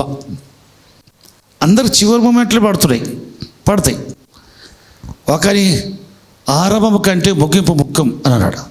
సౌలు పాతనిముగా సౌలు ఆరంభం బాగుంది, ముగింపు బాగలే. కృత్రిమగా సౌలు ఆరంభం బాగలే, ముగింపు బాగుంది. కాబట్టి మన జీవితకాలంలో ఎంత చెప్పినా వినకుండా నీదే తెలివి జ్ఞానం అనిపోయేటోళ్ళు అంతా వాళ్ళ ముగింపు బాగుంటలే. జీవితకాలం అంతా తమ ఇష్టం వచ్చినట్టు జీవించి దేవునికి ఇష్టం లేని జీవితం జీవించి ముద్దాప్యములు ఏదో యేసును నమ్ముతలే అనుకుంటూ వచ్చి డ్రామాలు ఆడితే ఆ పాతంతా మర్చిపోతారు అనుకుంటావా? ముగింపులు ఇస్తాడు.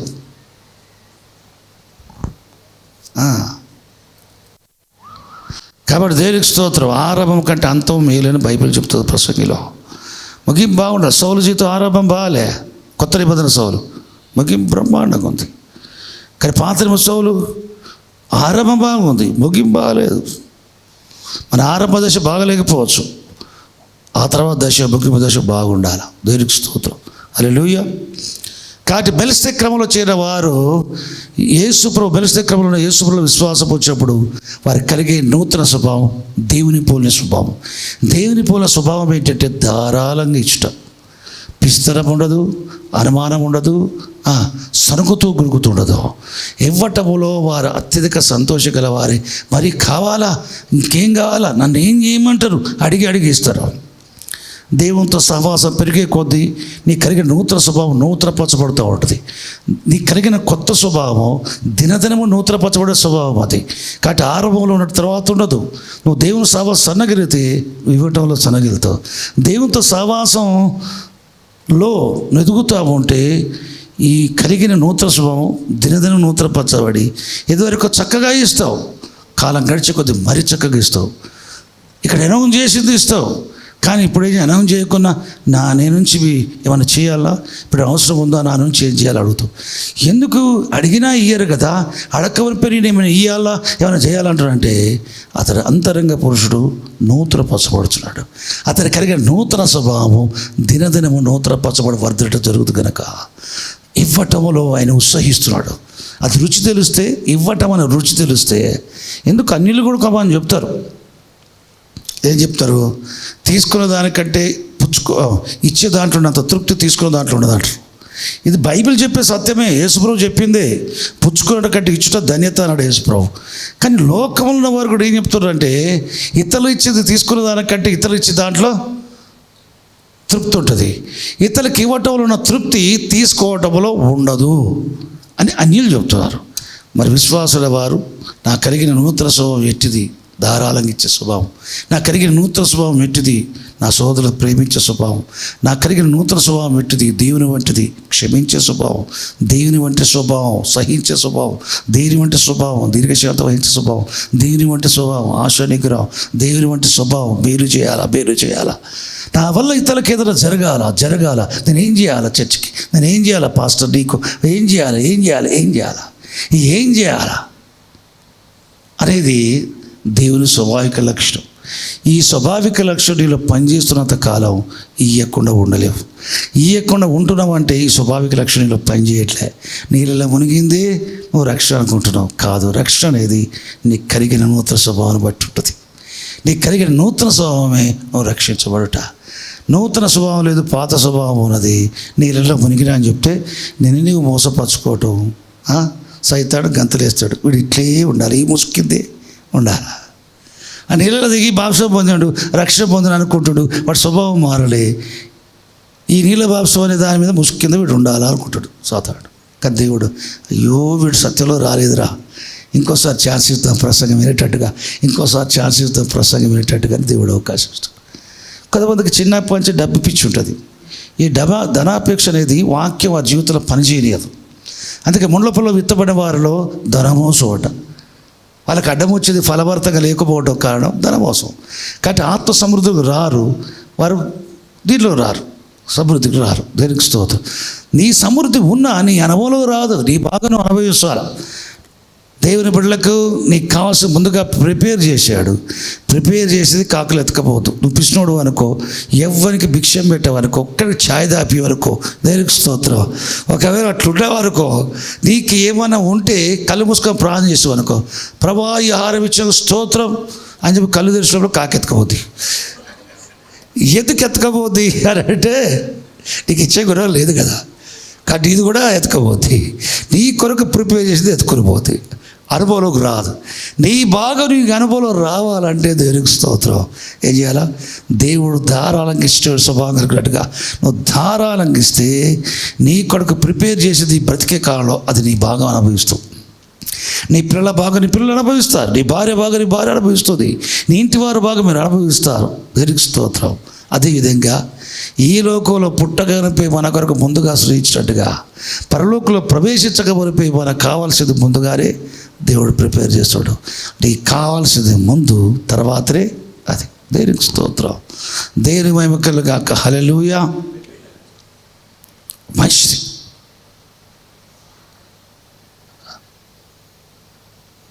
ఎల్లప్పుడూ అన్ని విషయాల్లో ఎల్లప్పుడూ మీలో మీరు సర్వసమృద్ధి గలవారైట ఉండి ఉత్తమైన ప్రతికారము చేయటకు సమస్త కృప మీ ఎడల ప్రభు విస్తరింప చేయగలడు. సర్వసమృద్ధిలో ఉంటే తప్ప ఉత్తమైన కార్యాలు చేయలేం, గొప్ప కార్యాలు చేయలేం, మహత్కార్యాలు చేయలేం, ఆత్మ సంపాదన కార్యక్రమాలు చేయలేం, ఏం చేయలేం. మన వైరాగ్ ఇచ్చిన 2 రోజులు. మొదటి రోజు మాటూరుపేట వైరాలో ఒక ఏరియా వాడ, వాళ్ళు ఎప్పటి నుంచో అడుగుతారు మీటింగ్. ఒక్కరోజు సాయంత్రం సరే మామూలు కూడుకలకు పోయినా, స్టేజ్ వేసి సౌండ్ సిస్టమ్ పెట్టి పెద్ద ఎత్తున గ్రౌండ్ మీటింగ్లా పెట్టారు. ఒక్క సింగిల్ మీటింగ్ వాక్యం చెప్పిన తర్వాత ప్రభుని అంగీకరించేవారు ఎందరూ అంటే ముందుకు వచ్చారు. చాలామంది ప్రభుని అంగీకరించారు.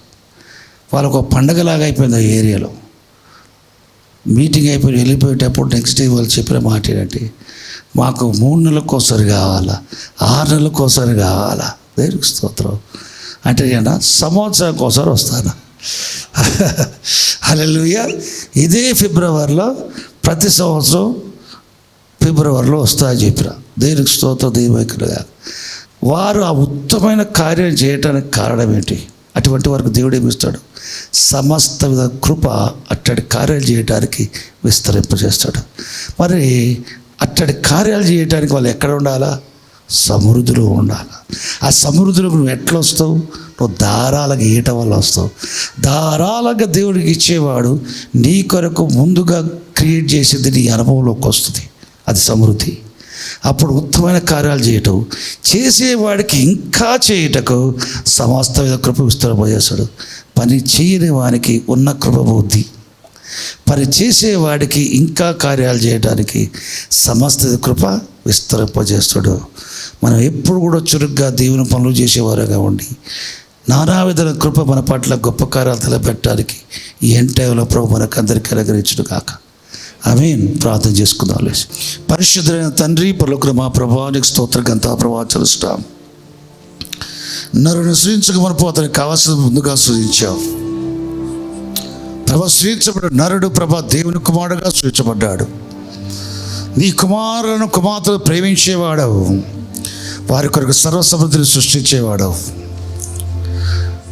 మా జీవిత కాలంలో భూమి మీద మాకు కావలసింది మా భాగం మేము అనుభవించడానికి మాకు ఇచ్చావు.